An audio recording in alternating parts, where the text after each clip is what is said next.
Hey, Junior. Today. Here we go.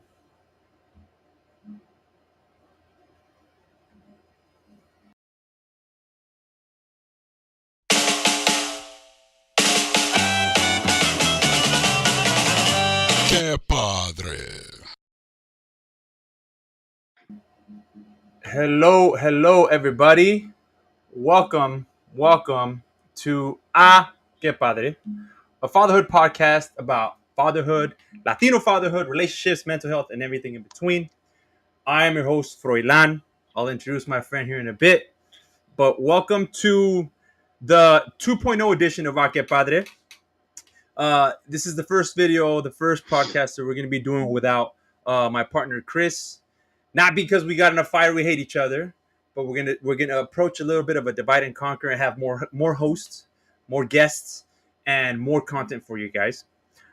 Today, we have a special guest. I've known this dude for a long time, but before I jump into that, I just want to remind everybody out there to subscribe, jump in, click the buttons, follow, share the page to everybody so we can keep growing this audience, keep growing the crew, and definitely grow the page and get more people involved.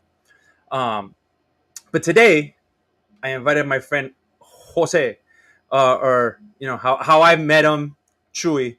But Chuy here, he is a fellow Cal State Long Beachian with me. We went to Long Beach State, played soccer together. That's where we met. He actually graduated from Long Beach State, went on to USC and earned his MBA. He is currently, and sorry, let me look over my notes here. He's the vice president of public finance with a boutique investment bank locally. He is married with wonderful wife and beautiful two awesome little kids that I've had the pleasure to connect with. So I wanted to invite everybody, give a warm welcome to my friend Jose. Awesome. Thanks for having me, man. Qué padre está contigo. Qué padre estar, ¿verdad? But yeah, man. Hey. Honestly, I know. You and I have been talking about doing this thing for Que Padre for a minute. I know you have a lot of really interesting thoughts and points of views. And I wanted to get you on to get your thoughts and your feelings and your point of view. Y a ver qué piensas. But before we jump into our topic, man, just give us a quick little introduction about yourself. What are you about? ¿Quién eres? ¿Y tú? ¿Quién eres? ¿Quién eres? ¿Quién soy? I'm still trying to figure out quién soy. I'm 38 here, almost 39. But Jose Chuy, as you said, Franco. A lot of people know me as Chuy. Professionally, folks know me as Jose. Grew up in the Central Valley, Visalia/Ivanhoe, and came out here for college with my twin brother. We're both came out here at the age of 17, and so it was a great learning experience. I stayed out here ever since. My brother has since returned back to the valley, where he's a principal at the middle school where we attended, which is an amazing accomplishment and achievement for the family. But got two younger sisters. One's an educator. The other one is a business person. Runs the director of a Target down in the Central Valley. And all my family's out there, man. I'm out here with my wife. She's an educator, and as you mentioned, two kids. But pursued business school after Long Beach State, and now did public service for a little bit at the state treasurer's office, and now I am doing investment banking on the public finance side. So essentially, 10-second commercial, working with cities, school districts, counties, states, et cetera, helping them issue bonds and connect with investors so they can fund public infrastructure projects. So that's a Nice. little bit of what I'm about, but I'm sure we'll get more into it. Yeah, we will. And no, thank you. Like I said, the biggest thing that I want to make sure that I give you a chance to introduce yourself, but at the same time, like I wanted to talk about a little bit about your background and how fatherhood is kind of how your experience with fatherhood, right? Como ser papá. But the first thing, both of us have kids that are around the same age, and what's going on right now with us and many other parents is we're going back to school. So you're a remote worker. How's the back to school situation happening with you? And I'm sure it's different for a lot of parents. How's the thing going for you? Yeah, no, it's been a bit crazy the first week, right? But it's normal crazy, nothing out of the ordinary. Just essentially trying to get the kids back from that summer lull and transitioning back into kind of the grind. And it's been a little bit hard for them, but I think they're getting the hang of it. Just mostly trying to uh, instill that discipline once again of that structure, because we like to give them a little bit of flexibility when they're not in school. I think for kids, it's good for them to uh, you know to kind of go outside of their sort of discipline once in a while, and their normal structure. But yeah, man, we're just trying to grind a couple weeks. You get the morning tantrums, and Yeah. my kid is very particular about what he likes to wear and not wear. And so that's a whole process on its own that requires a lot of patience. And so fatherhood is a lot of that, right? It's almost like Patience. it's patience, but I'm not somebody who typically has a lot of patience, and I just feel like what fatherhood has done for me has been um test those flaws that I have, in order to strengthen them for the future, right? And so if it's been a challenge, but it's great, man. I think being a father is a blessing, the blessing of my life. Hey, you know what? It is, bro. It really is, and I think one of the things, and just because we're both sports guys, right? And it's funny you were talking about back to school, and Des Bryant, ex Cowboy legend, he had this one quote. He talked about quit yelling at your kids and expect them to have a good day. Keep yelling at your kids and expect them to like be in a good mood, and it's a quote that he said that every now and then I remember, like, damn, maybe I yelled too much this morning, you know. And Puti said, "Hey, let's go. We gotta go. We gotta go. We gotta go. Hey, come on, Amy, Vidal. Hey, hey, shh. Like you get caught up in the vámonos, vámonos, vámonos, vámonos, um, and that's how you're gonna send them to school. Like, yo, maybe I need to slow down. Maybe I need to wake up a little bit more, a That's little right. earlier, and make sure that I don't fucking rush them out, right? And instead of me rushing them or making shit crazy for them, like I need to take ownership on that, right? And if you think back, like así nos gritaban a nosotros. Hey, vámonos, vámonos, hey, ya están listos, ya están todos, ¿qué pasó? Hey, te tienes que penar, you forget something, te están gritando, you're in the car, everybody's mad in the morning, like, and then you have to go to school and have a good day, right? And I think that's one of the things that this week I've had the pleasure of taking my kids to school and picking them up, even though they had like a minimum day, a regular day, then another minimum day, and then like, damn, bro, like, saca de onda, right? And so I think going back to school, not only like you're saying, is gonna break the summer relaxed habits for the kids, but I think at the same time it's a good opportunity for us, como papás. Exactly. All right, you reel it Yep. back too, right? You reel it back too, and tú You también. you just by the way, Uh, you just tú described my también. morning, right? And that at least for me, Everybody's morning. man, especially today, because I did yell at Luca because he was taking forever to get ready and whatnot, and I just felt like shit the rest of the day, right? Because exactly, I know which Des Bryant quote you're talking about. Because of that, I just felt terrible, and I'm like, damn, I talked to him about it, right? I always, if there's ever sort of losing of control of emotions on his end or my end, I jump in, right, and I try to have a conversation after the fact with him.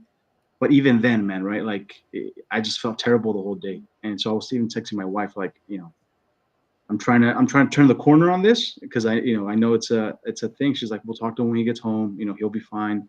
But it's definitely a challenge, man. And like they say, your kids are a mirror of you, right? And so if they are running late or if we are running late, really it's on us, right? That we haven't provided that structure for them to kind of get going in the morning and then get them there.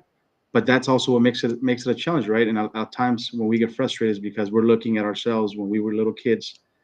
We were like that, and we never had the benefit of the doubt, or at least I'll speak for myself, or the benefit of having patience, thrown our way. And so we don't know what that looks like, right? And our kids have that benefit now, and so that's kind of, at least for me, I feel like that's sometimes my internal frustration, that I feel that I'm like, what, how do I how do I get this kid to hurry up, or how do I provide a better structure for them? And it's like, all right, well, it's a work in progress. It's always going to be a work in progress, and just don't be so hard on yourself as long as you're moving the football forward. Yeah, and I think another thing that, and I think this is an interesting point of view for you and I, because there's going to be different scenarios for different age groups, right? You and I have smaller children. They're 6. Like, we have these high expectations of our kids, but we have to remember, like, Yeah, they're 6, that's right. right? They probably know how to tie their shoes. They probably don't. I know my daughter doesn't, and I should probably teach her. But it's But you know, like, but you know, how but you am I know going what to it is, though, expect man. her Yeah, time? I think, I forget where I read this, but it's essentially, even if they know how to do those things, particularly with like Luca, right? He's 6 years old. Santiago's 2. Luca gets Mm-hmm. jealous because a lot of attention is given to Santiago, and so Simon. a lot of the times it's not that they don't know how to tie their shoes, or they can't dress themselves, or they can't brush their own teeth. It's more of, they want that attention from us, because there's a gap there, especially when there's another sibling. And so that's, I always have to keep that in mind as well. And and it's like that saying, right? Like, if you don't feel exhausted, and you don't feel like you're behind, as a parent, then you're not working hard enough, right? And maybe I just try to make myself feel better by telling myself that. That No, I've heard that. I've heard that same saying. I've heard it differently. I've heard, if you don't think it's hard, you're right. not doing it right. Um, and again, it's a very general statement, because different strokes for different folks, right? No va a ser la misma para todos, so I get it. Um, uh, so this actually is kind of taking me into the next thing that I kind of wanted to talk about, right? Um, and we kind of touched on it a little bit, right? How are things like, you've obviously, you've done really good for yourself. And I've told you before, I see you as one of my really good friends that has a good head on his shoulder, just doing things the right way, the best thing that you can. Just I've had the luck to meet both you and your brother, who's a twin for those people in the internet world. um, and you guys are both, ever since the day I met you guys, good head on your shoulder. I have nothing but good things to say about both of you. Um, but now that we're older, those things come from somewhere, right? Esas costumbres llegan de algún lugar. So, thinking about how you, as a parent, with the successes that you've had professionally, how does it compare to the situations and the experiences that you had when you were a kid? Well, that's a big question, as they say.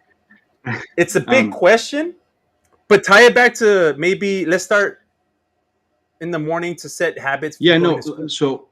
I'll give a quick background, right? So I grew up. My brother and I were born here in the Central Valley, as I mentioned, down in Visalia. We left to Mexico when we were 2, and then came back when we were 9.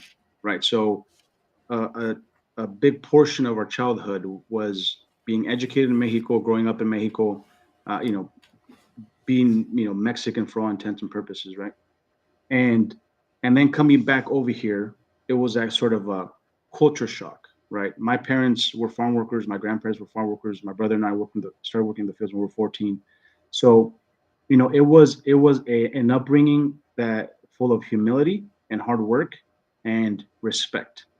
And so, growing up, that's sort of all I knew, right? There was temptations like everywhere else, and there was a lot of things going on, but most importantly, watching my grandparents and my parents struggle for many, many years, and coming home tired and dirty, and and and and uh, you know, with with a lot of energy drawn out of them, I think was always a motivating factor for my brother and I, and for my sisters as well.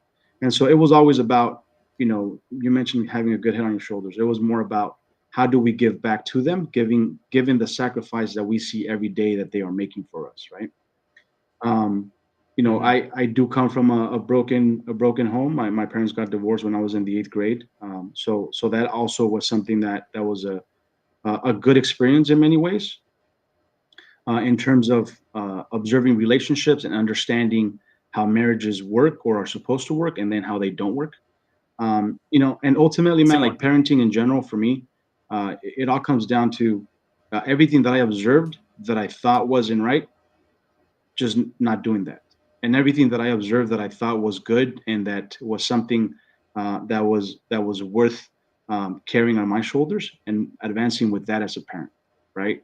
And so that's how it's been my perspective. Whether it's in school, whether it's professionally, with friends or anything, it's simply about doing the things that you know and have observed and have experienced, or that you admire from people, and then not doing those things that you didn't admire or that you thought were bad that you saw within your own family. And I think parenting, nobody has it figured out, right? Nobody has neither a morning routine. I mean, there are some very good, very, very disciplined parents, I must say. I know some of them, but for the most part, nobody has it figured out. We're all trying to do the best that we can, and it's a process. And so we have to, like what I was talking about this morning. This happened. I reacted this way. My son reacted this way. Okay, what can I draw from there that is positive, and then I can, both for myself, learn from it, but also help him learn a lesson from it as well. Rather than, when I was a kid, if my parents yelled at me, there was no closure. Like they wouldn't come to me and apologize and then explain anything to me, right? So I just sat there. It Yeah, was just your and fault. I sat there and that's what it was. I internalized it, right?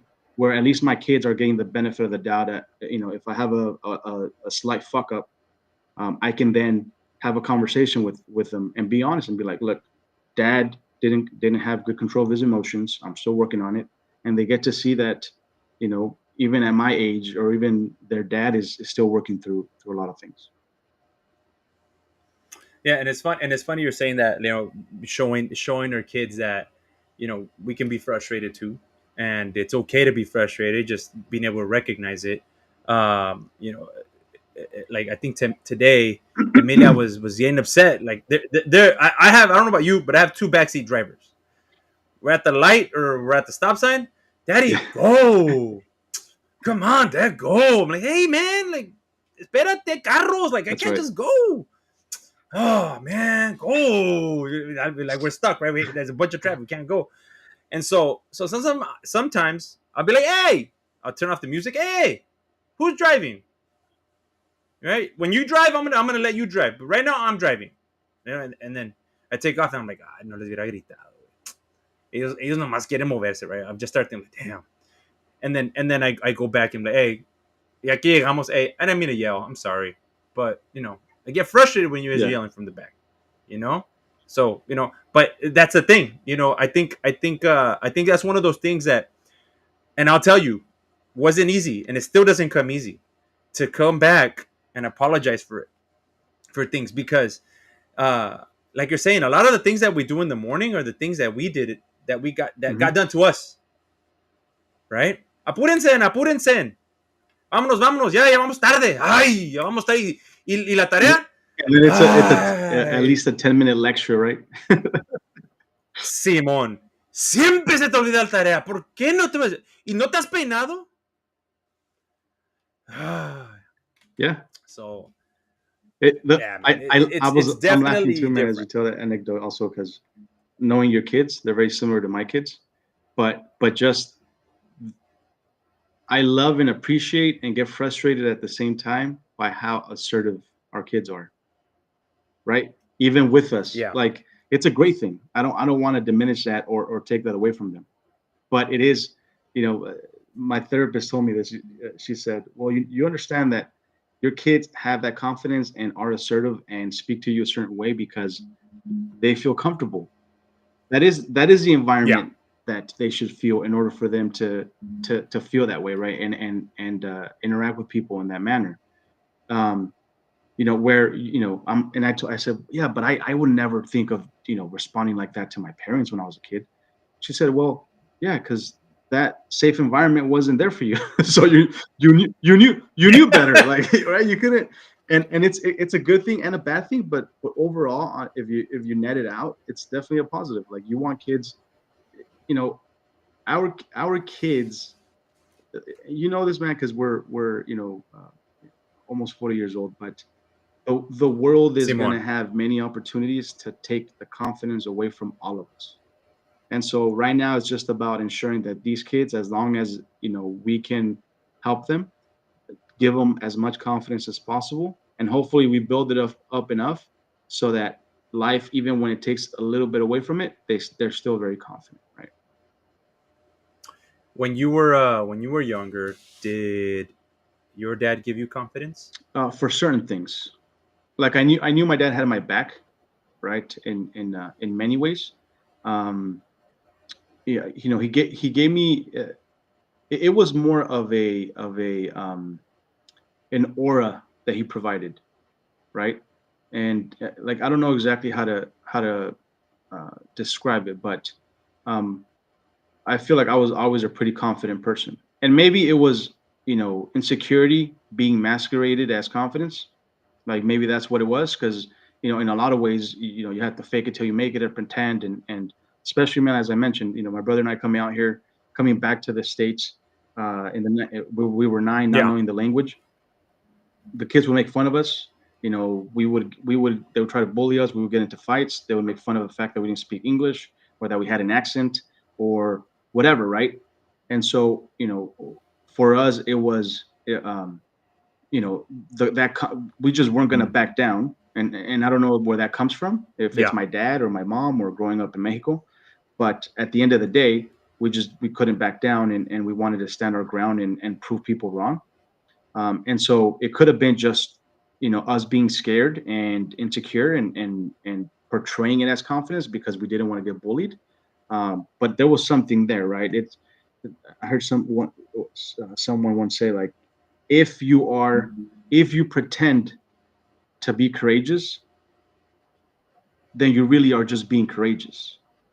You can't pretend it, right? Like the Yeah. feeling is the same. Like if you pretend, let's say you have a big important meeting, and you go out there and you fake it till you make it by pretending to be confident. Well, you just were confident. You didn't pretend anything. That was the thing. And so it's almost about the way in Yeah. which you re-engineer your brain to think through different lenses. So I don't know if that answers your question, but I you know, yeah, it's hard. It does. And I think a big part of that is probably Yeah, pride too.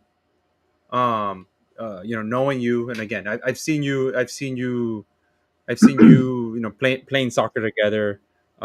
You tend to see a lot of different emotions from people, from calmado to super mad to whatever. I've been blessed to see the yeah, many sides of Chewy, uh, for however you want to take that. But like I know, like if somebody were to ask me, how is Chewy, I that's would right. say passionate. He's passionate. He's passionate, and that doesn't mean enojon. Well, No, and it look, just means he has his ideals, and he'll stick and to him. I think that's very accurate. Like, also, I used to get offended if people would say he's emotional. Like, I am emotional. Mm-hmm. There's that's Yeah. comes with maturity, right? I am emotional. I am sensitive about certain things. Like, but you're right. I think overall it's being passionate, and our mentality, man, has always been, if I'm not the smartest, if I'm not the fastest, if I'm not the whatever, I'm gonna be The the tallest. tallest. I'm gonna be the hardest working, right? Like, I will do something to stand out, if that's something that I'm passionate about. And like you said, especially in the soccer field, right? Yelling at people, and just working my ass off, man. There's no other way to describe it. Yeah. So So, yeah, no, and I saw it, and I'm not the only one. But now bringing it back now to you, right? We talked about how maybe you felt this aura from your dad, right? How do you think you are maybe emanating that aura to your boys? Um, yeah, I mean that's I guess that's the question. Do you feel like you're emanating this aura of I got your back and te tengo Yes, confianza and I, but I'm trying to parse it in that my dad's aura was more intimidating, and I've heard people well, you do have a bit of an intimidating presence, right? With my kids in particular, I'm trying to go away from being intimidating to um, uh, being just expressing confidence, right, in whatever is happening, and protect and serve, right? That's the motto, and for a lot of males, including myself, and so I want them to feel protected, but I don't want them to feel intimidated. I want them to feel like if at some point anything is happening, they can come to me, and I will have their back, and not be intimidated or scared to come to me because they think they're gonna get in trouble for whatever that is. in And trouble. so, yeah, I think we are all different particles of all of the male figures we had, all in one, right? Like, that's my dad is one of them. His brother, who I'm named after, my Tio Chuy, he's another one. He was a my second dad for all intents and purposes. My uncle Raul, and then older male mentors as I came up, who were that I met in my career. How do they handle themselves? What do they do? What kind of demeanor do they present with? Are they respected? Are they intimidated? Or is that good? Is that bad? Like, um, so with my kids, I'm trying to ensure, like, that they're not intimidated by me, but that they definitely respect me, but that they know that I have their back no matter what. Okay.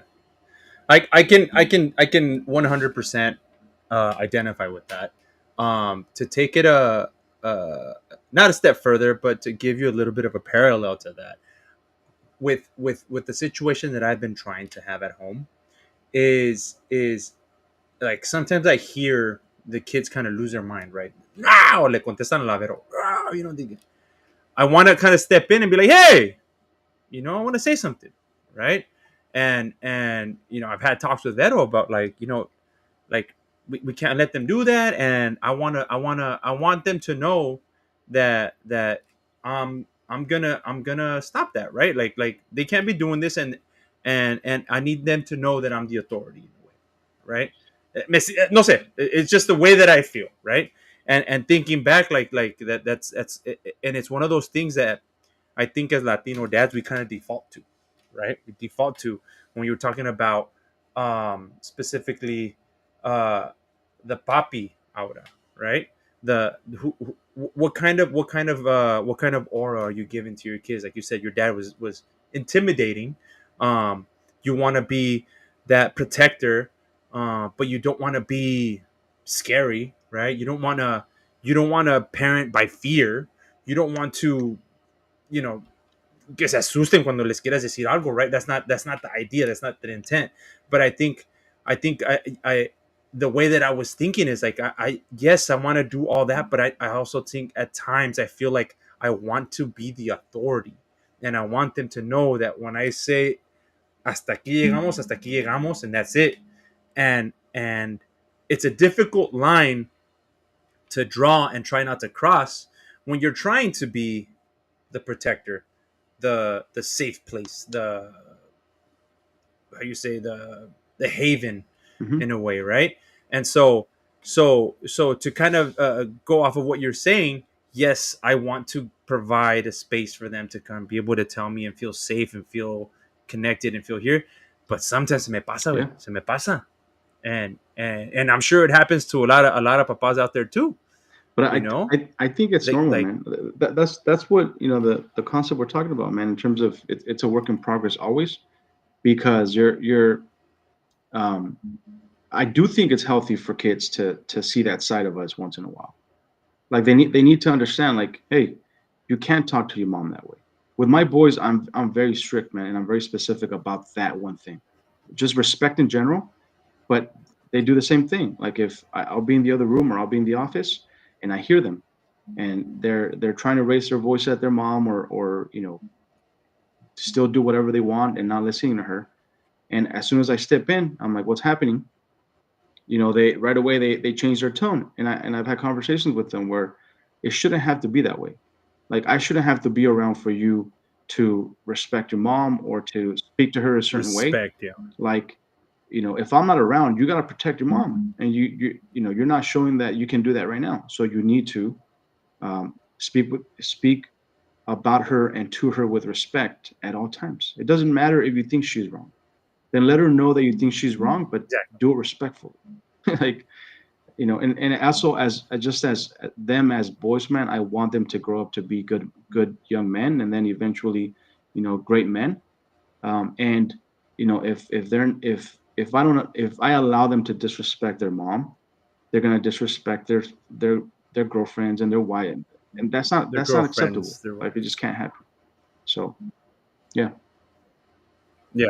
And it's funny you're talking about that way, right? So there's a couple of things that I'm kind of remembering as you're saying that. So uh I think part of that also comes into play when for example, uh a little boy. It's my perfect example. You guys drove over at the house last weekend, right? And Santi was stepping in the hot floor. Ah. Right away, the wife wanted to go grab him. And she did the first time. And I'm just watching, like obviously you know where they see nada, but I was like, walk, ventele. You and me were like, hey, You walk, got walk, stuck. walk, walk, will you stop? And he would freeze, his feet are burning, but he's like, right? And the wife picked him up, and then the second time you're like, leave him, and I was like, Let's see what happens. let's see what your happens. your move, Santiago. Your move. Yeah, right. And you just hear, we're like, walk, vente. And you know what? He figured it out. Exactly. He moved. He got into the grass. He said, "No, no se quemó."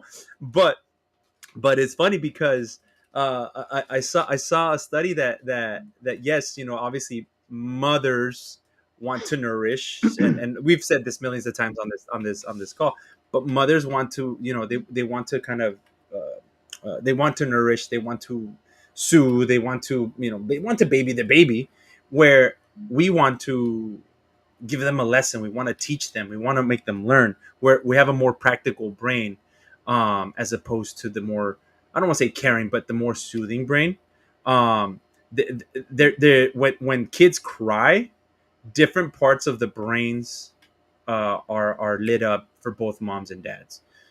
So the kids cry, mom, she there's I'm not sure if it's like the stress, there's a stress hormone in their brain that lights up, I need to take care of my baby, right? For us, it's like, all right, cool, something's going on, let's make sure that this little one knows how to figure Right. things out, right? We become more practical, we want to teach them how to Well, solve the issue, we want to help them especially if problem it's not solve. life threatening, right? Like in that situation, yeah, his feet were getting a little hot, but eventually, like he would figure it out. I probably need to jump, like so or like go on I the need to grass or go in move. the water or like. But yeah, that you're right. That is the difference, right? I obviously soothe my kids and nurture my kids. If some big shit happens where they got really hurt, but if it's something that they fell down and they scraped themselves or whatever, I'll get on one knee. You need a hug, hug it out, be like, all right, what happened? Okay. Oh, my knee, and so okay, so why did it happen? And you go to your point, you go through those sort of learning moments of trying to engender a little bit more awareness in them. But yeah, it's two different brains, man, two different sort of approaches. But that's why we need each other, right? To complement one another and make it work. Simon. And as I was reading this study that I was telling you about, it said that our kids need both. They don't need one over the other. Right. They need both. And that's part of the development, right? And that's why papas are so important, right? They always talk about nobody loves you like mom, nobody does this like mom. Great, but papa is there for a reason, right? I think, and I'm speaking generally. When we talk about, why are you doing the things you want to do, and why are you're growing up and you want to be successful. Like, I want to make sure that I make my parents proud. But do you think a big portion of that is I want to make sure that I make my dad proud? Or would you say it's? I mean, would you, obviously, yes, you want to make both proud, right? But I feel like your mom would give you the hug, I'm equal, right? And your dad would be like, Yeah. Look, my all right, dad's all a right, my right. dad's a mariachi man. He's been a mariachi all his life. He has a great voice. Um, so he's about performing, and um, I he had opportunities to go places and just never took advantage of it. Um, because of his own flaws, right? My thing was I wanted to make both of them proud, but to be honest with you, I wanted to be a badass, for lack of a better word, in order to better my grandfather's legacy, right? And that Órale, my okay. dad's dad, he was just the best man I've ever known. Committed to his family. He was a bracero. He came over here, worked his entire life. Died as a consequence of an accident that he suffered in the fields. Um, just a very loyal man, very religious and family oriented man, right? And so originally it was, my motivations were to make my mom proud, make my dad proud, but just also honor his legacy, right? Brought his entire Yeah. family out here, undocumented, not knowing what would be, and made it work, and worked his ass off. And several of my aunts went to college, and then because of that, we had the opportunity and the fortune to better ourselves and go to school, right? And And he worked yeah, in the he fields. worked in the fields his entire life. He had an accident in 1994, and then after that, several surgeries. He died in 2004 as a consequence of that accident. But just Yeah. if you want to describe the ideal sort of definition of a man, it was my grandfather, right? At least in my eyes. And so a lot of Or at my least, yeah. motivations and drive were to honor his legacy in whatever way that I could. And by default, that's also honoring my obviously my dad's legacy, right? And so, I don't know if I wanted to make anyone proud, man. I think we all want people to feel proud of us, but it was more of like the why not, right? When those kids were Okay. making fun of us, man, because we didn't speak the language, that was more of just being pissed off and saying, just fucking watch, just watch. I'm gonna learn the language.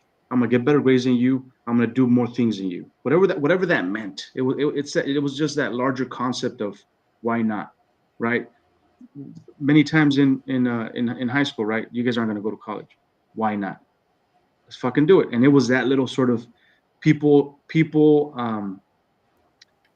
Who would say why My not? brother and I. No, Your I'm saying parents? that we had counselors like, oh, your grades and this, or just even within the community, man, even within the family, right? Uh, about us not going down the right path because we had friends who were associated with gangs or whatever, right? You roll with a certain circle of friends as you're growing up, depending on your neighborhood. And Simon. we were always like, nah, man, we're good. Like we understand what we're doing. Like we're getting good grades, we're doing our thing. And so, yeah, see, a ver si es cierto, right? And why not? Simon. We did it, right? Oh, there aren't many Latinos who go get business degrees, MBAs from top business schools. Fucking why not? There aren't a lot of Latinos in finance and investment banking. Fuck it, why not? Right? Like it's just because Why the not? truth is, man, I've never been comfortable, and my brother is the same way. Just sort of letting life slip by us, and us just sort of being dragged along by life. Like that's no way to live. Now it has its frustrating moments or periods or even years, right?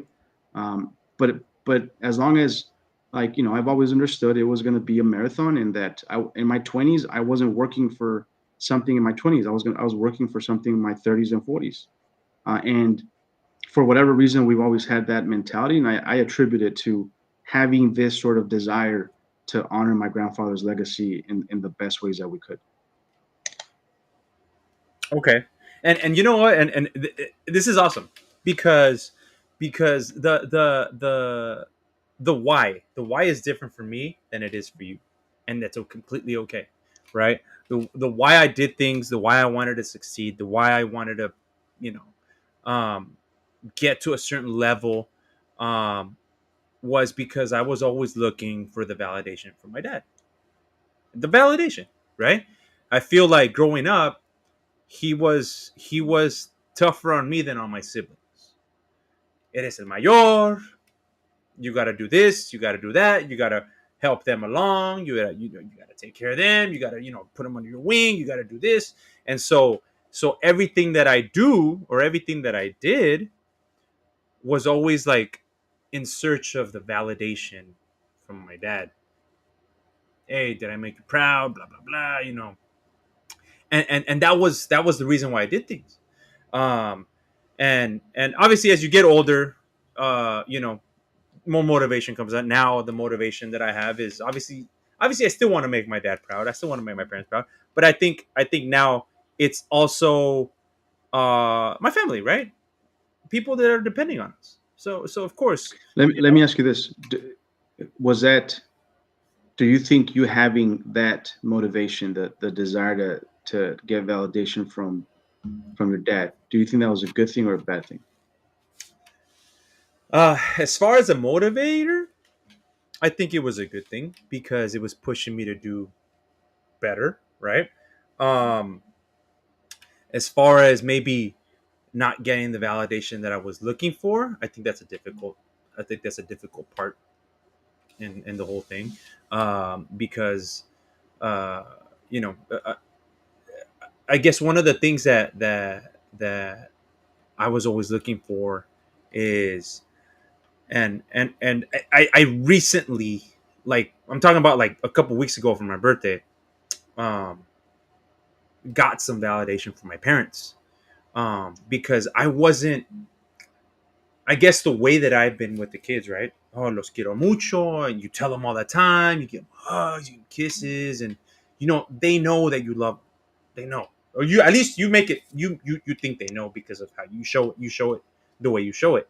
And growing up, I didn't get that, so I was always trying to find a way to get that. And the fact that I didn't get the validation is difficult, but the motivation that I got from that situation was good, right? Because at the end of the day, their goal of getting me to be successful, to whatever magnitude that could be, worked, right? Well, and I asked that because of that reason, right? The my wife's a teacher, my brother's a principal, and we talk about these topics all the time. And my sort of frame of mind when it comes to kids in general is obviously there could be very bad motivations, right?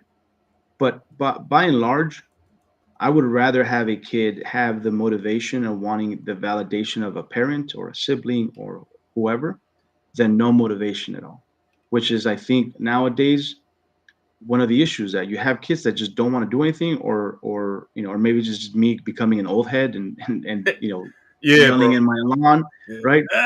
Damn But kids. but it is that's why I asked you that question. Do you think it's good or bad? And you're right. It's you know if your parents were never shown how to love that way, how should you expect them to love you that way? And Simon. that's when as we get older, man, and when we stop victimizing ourselves and showing grace towards those people that we feel victimized us in some way, minor or large, that's when we really grow, right? Yeah. When we're like, what the fuck, mom? Like, I needed this as a kid, or dad, why didn't you do this? And then you sit there, you take a step back, you provide context to them, and you're like, wait, they don't even know how to do that for themselves. How are they going to do it for me? And you give them a little bit of grace, man. It does help close a chapter in a way. It does. And most importantly, it allows you to just be a better parent yourself. Because, like I said, it's about, what did I not like? Don't do it. What did I like? Right? Like, okay, I'll do that. And just piecing it together as best as you can. And nobody's perfect. And not just a better parent, but a better son. Right? Because Right. you're not going to be antagonizing your parents porque no me enseñaron amor, no me dieron abrazos, whatever it might be, right? There's a post I saw from this other guy, this speaker in Mexico, where he talks about, quieres que tu papá, quieres que te dé abrazos, quieres que te dé besos, quieres que te diga, mi hijo, te quiero, te amo, estoy orgulloso de ti. ¿Cómo quieres que te enseñe si a él no le enseñaron? ¿Cómo Yep. quieres?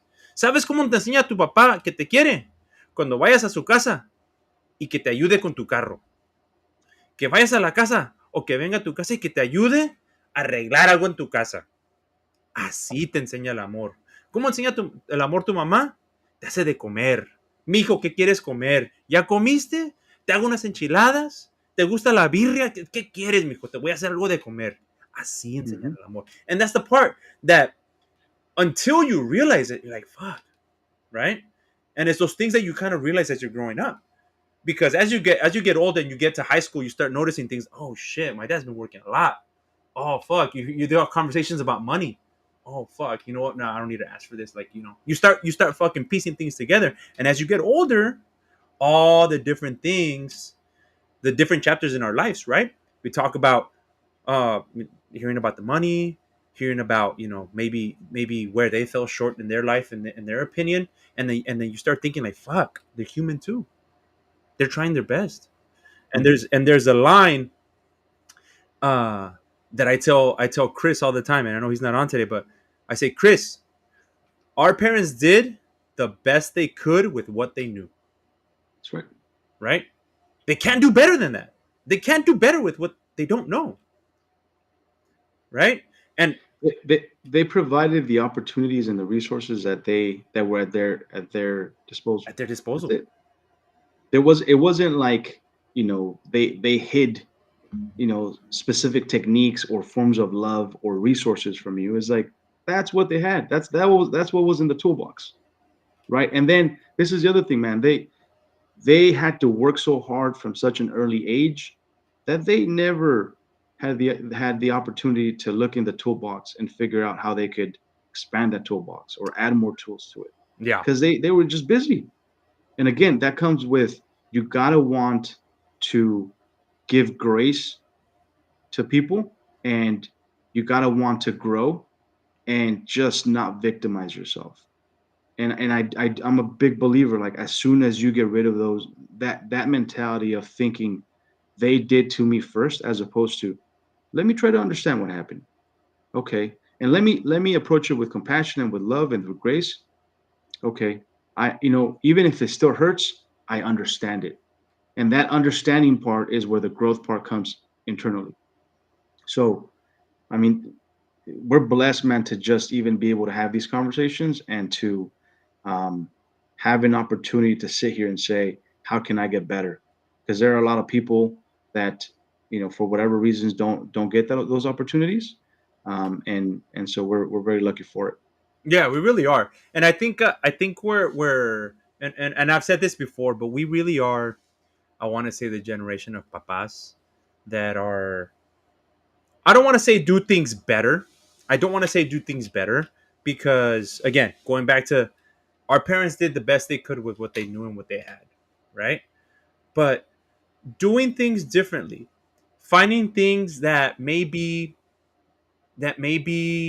just didn't work back in the day, that for whatever reason, it's just doing things a different way. And maybe it works out, maybe it doesn't, right? But it's putting us in a place where you can break those cycles of, for example, machismo, right?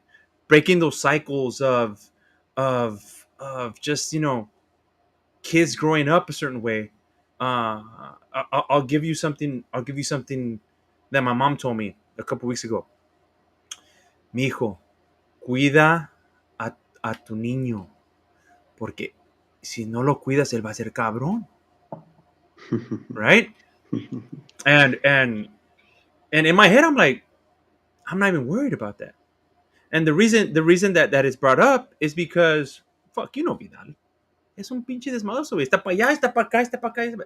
But that doesn't make him a bad kid, Exactly, right? and that's why my family's the same way with my kids. But this is where I think we also got to be careful in what words we put out there, right? No son desmadrosos, way.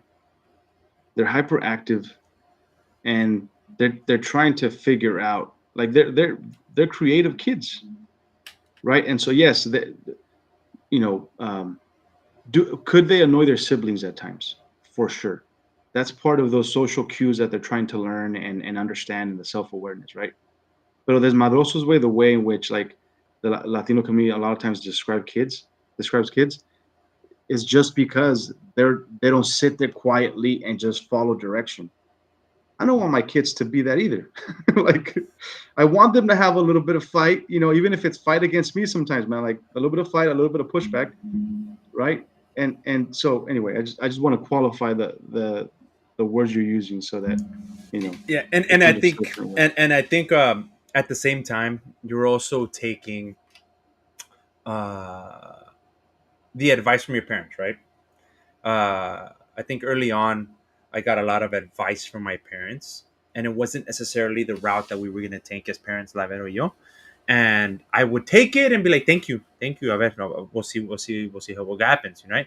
And I wouldn't do what they told me. I would do something different because we were just gonna do things differently, right? Um, and I think we want to be careful with not necessarily dismiss them because yes, they have gone through parenthood, Yeah. to an extent. So you can't really dismiss that. But they did go through parenthood 30 years ago, right? And honestly, man, grandparents are the most direct people in the world. And so, and a lot of times they're being direct and they're being very honest. And so you can't just dismiss, to your point, what Yeah, they're saying. You got you to be like, can. okay, again, take a step back. All right, is my son doing this? Is my daughter doing this? Should we do this as we parent them? Cool, consider it. But I think our generation in particular, the way in which we grew up and the different cycles that we've experienced Yeah. in the last 40 years, the word I would attribute to it is, we're adaptable, man. Mm-hmm. And I think as parents, that's, right. I mean, think about it, right? A bunch of stuff happened. Um, School shootings and 9/11 and economic crash and uncertainty of all sorts. Like, we had to adapt as best as we could, and so I think as parents we're trying to do the same thing. Yeah. We How do we adapt with this moving technology? The kids want to be glued to a phone. We don't want them to be on the phone, but yet we also need to get our shit done at home. Or if they're homesick and we have to do work, and now you listen to some podcast, or you read some psychologists and they're making you feel bad because it's too much screen time, and it's all these different things that we're trying to adapt to just be good parents. And the problem is that there is no definition of just being a good parent. And so it's like a moving fucking target all the time, dude. Just like, I did this, but Yeah. then it moved. Like, what I do now? What a good parent means to different people is different, right? Right. We all have different, like you said, different goals or different bars that we measure are good parenting, right? And I think where you start getting into some danger is where you start to try to compare with either friends or family that are doing things a certain way. um and and and you start getting, oh well, that's not the way we're gonna do things, but that's the way they're doing things. And it's a slippery slope, right? But yes, to your point, we are adaptable, right? We have to evolve with the times, right? You have to learn to be malleable. You have to be able to adapt. You have to be able to change. You have to be able to be accepting. You have to be able to be a certain way. If you stay rigid, it's going to be really, really hard. You know, it's gonna be really, really Yeah. hard, especially as our kids get older, and they start understanding things the way that we started understanding things as we got older. You know, if we're doing the way that things, at least the way you and I are doing it, uh, they're gonna call us out on shit. And in a way, And I hope they do. but even just think culturally, man. Like, growing up in the Central Valley, it was half white for the most part, right? Half white, and you had half Latinos, and most of those Latinos were immigrants, right? I grew up in a very small town, Ivanhoe. 2,000 3,000 people, mostly farm worker families. Mm-hmm. Um, Culturally speaking, like our parents telling us, do these things for your kids. A lot of the things are good. It is good advice, but you know, culturally speaking, being in LA, we're just around a whole bunch of more different people, different cultures. We want to partake in that. We want our kids to, you know, go with our Indian neighbors or our Asian neighbors and play with their kids and learn about those cultures. And then they come over here and like, right, like those are things that our parents never had to consider because it was just, you're Latino, you hang out with Latinos, and so even that alone, man, we have to adapt to those aspects of our life. I certainly grew a lot, coming from the Central Valley to Long Beach State, right? Being 17 and being like, holy shit, everybody looks different. See, where I'm sure you met me. We're like, ah, cabrón. Yeah, it's like, well, I got family members who look like you, man. Anda mi So I abuelo know también. I knew there were white De, Latinos de, even before de you and dónde es Canelo, de dónde es de tu familia, güey? de De Jalisco, Jalisco, right? Yeah, that's what I thought, de right? Tepatitlán, Jalisco. So Um, I got cousins, green eyes, oh blonde yeah, hair, and all that you got a stuff. bunch of canelos in your family. But yeah, it's again, man, adaptability, right? The stuff that we've had to do in life to succeed, personally and professionally, it's the same thing that we're doing as parents. Like, there's no way to do it, no other way to do it. there, there, there, there is no other way to do it, and then there also is other ways to do it, which is crazy. Um, but yeah, man. I mean, I think everything that we've kind of talked about today, um, starting from the stuff we, and this is what I told you when we talked before, right? We talked about the school stuff, and then that's what we'll start, but this conversation will evolve a little bit into other different things, and I think we hit a lot of really good points to where we were able to identify, right, different points either that we received from our fathers, um, that we either are doing the same or are doing different, right? And not necessarily better or worse, but just different. Because there are things that stuck from our parents, right? That's right. My dad, de todo lo que me gritaba, se me quedó muchas cosas, you know. Pero no me gritaba por mala persona. It's just that's just the way that he talked, and that's just the way that he was, right? And so it's I'm happy that I was able to have you on here and give me a different point of view, being a parent with kids that are the same age. Yeah. The same age, you and I had a different upbringing. Uh, I did work. I didn't work in the field. My grandfather worked in the field. I was part of migrant ed, and I did a bunch of stuff with migrant ed, pero por mi abuelo. But that's as close as I got to the field, being part of the migrant education program. Um, but I worked with my dad, working on like building fences and security gates. So he would get home from Hmm. work, yeah, he would work, and I would help him. And ese dinero, and I remember now when I first started, I was like, oh, I'm helping my dad. And then we got older. Hey, how come we're not getting paid? What the hell? We see him get cobraba, güey. Cobraba, le daban su cheque, güey. Y saliendo, güey, we're like, hey, how come we're not You getting just got paid, Simon? you got a roof over your head. What are you Yeah, complaining about? exactly. So we're like, how come we're not getting? Me and my brother, right? Me and my brother were working. How come we're not getting paid? What the hell, right? Uh, but again, it's one of those things. As you get older, you learn. Ah, okay. Well, that's why we. And you get it too, man. That like my parents were stressed out financially their entire lives, and so um, that creates a very different type of temperament in a person. That even if they want to be loving, even if they can be loving, a lot of times the patience is not there and the stress is so high, right? That they work in the fields 10, 12 hours, they don't make enough to be able to give everything they want to the family. You know this as a parent, it's stressful. We're fortunate, I think, to you know give our kids everything they want and do well for ourselves. So at least that burden has been lifted. But I can definitely understand your dad and my parents as well in terms of why they were the way they were. Right. And again, it's about that grace, man. And I'm not saying you ignore everything and dismiss everything as well they were just stressed out. But I do think we have to show grace to people, especially the people we love, and try to understand them better. Otherwise, what are we doing, right? We're just Exactly. gonna blame everybody all the time. True, true. Well, with that, Chuy, I want to say thank you. Gracias de todo corazón. Como dijo el Walter, güey. Por Que venir. descansen, que Yeah, right? descansen en Oh, paz. true, true. R.I.P. But no, thank you. Thank you for coming in and giving me a different point of view, right? Again, you and I I feel like our families parent very similarly. Our wives, hopefully they can get along more so that we can go play golf more.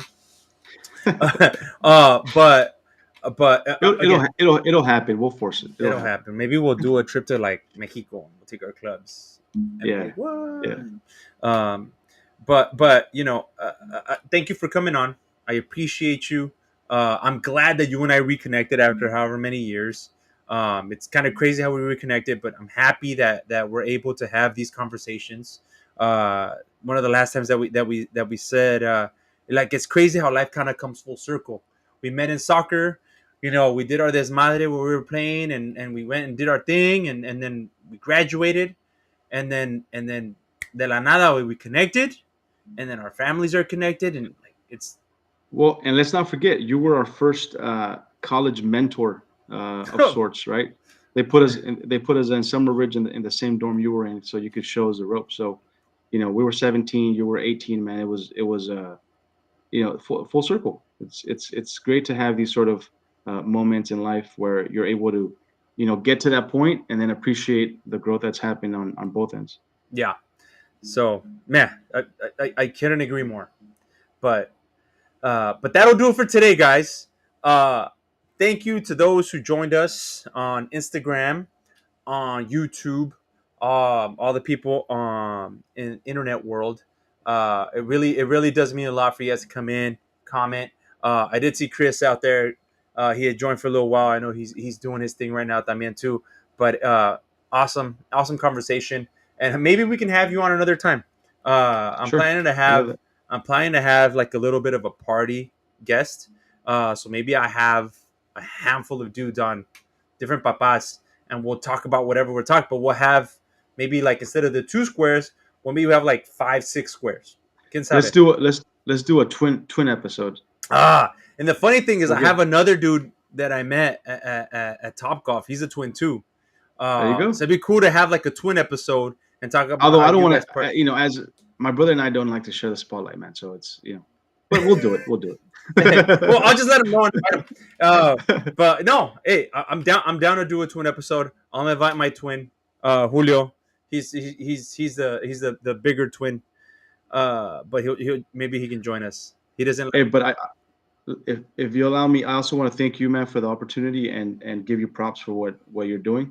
All right, I think what you're trying to do here is extremely positive, and like you said, just trying to grow as a parent, as a padre, as a papi.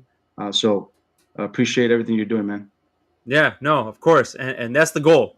The goal is just to get more people connected and more people talking, more Latino dads talking, and just there's a lot we go through a lot as Latino dads, and it's not talked about enough, in my opinion. So I'm looking forward to another meeting with us. I nos vemos mañana. But everybody else, thank you.